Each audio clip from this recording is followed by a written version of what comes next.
Okay, so the talk of the weekend has definitely been Lady Gaga's latest album, Mayhem. I decided that I wanted to wait till I was at home in my room where I could just listen to this album from top to bottom and give my full critiques all at once, which I just got a chance to do. Let's go ahead and get into this project. For starters, let's get into this album cover. When I first saw it, the first thing I thought was, this is definitely giving Lady Gaga. And I actually do like the fact that she's giving us black hair for this era. I'm hoping that it sticks. When I saw it, it did automatically take me back to the Fame Monsters album cover, which was very interesting because for this project, Gaga said that she wanted to go back to her pop roots, really give her fans the pop music that they fell in love with. And ever since Abracadabra dropped, everybody has been saying that she's been on the right path. So this album, I think, was definitely a deliverance of that promise. So to me, the album cover, that's what it's given.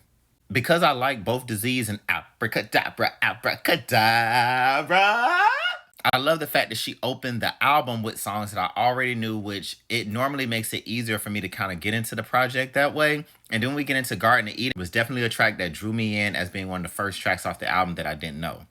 I kind of chuckled to myself while I was listening to Perfect Celebrity because I was just watching a YouTube video about this lady who gives content creators advice on how to deal with fame, celebrity, and putting yourself inside the public eye. Vanishing to You was definitely my very first favorite track listening through the album. Can I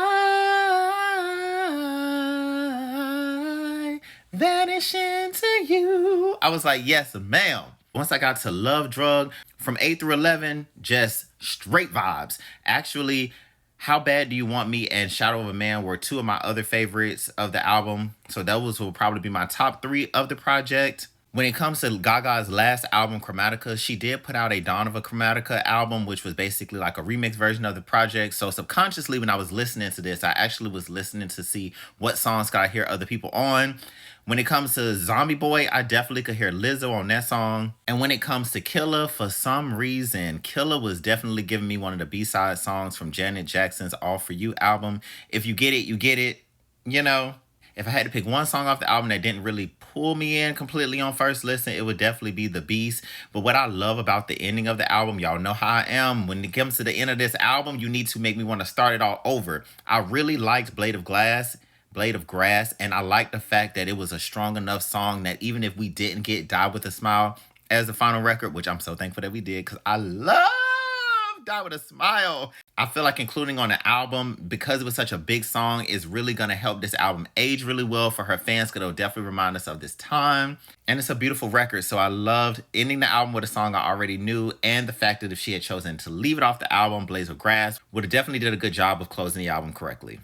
Overall, I do think that Gaga's fans are definitely satisfied with this album. I do have to listen to it a few more times because, of course, this video was based purely off of my first album listen to reactions. I'm really hoping that I can say that this is the first album that I've really superly enjoyed that was released in 2025. I was telling one of my friends that we're already in March and nobody has put out an album that I really have been like constantly bumping and really into. Drake and Party tried to do it, but I really didn't listen to it as much after listening to it, so I can tell you guys my thoughts.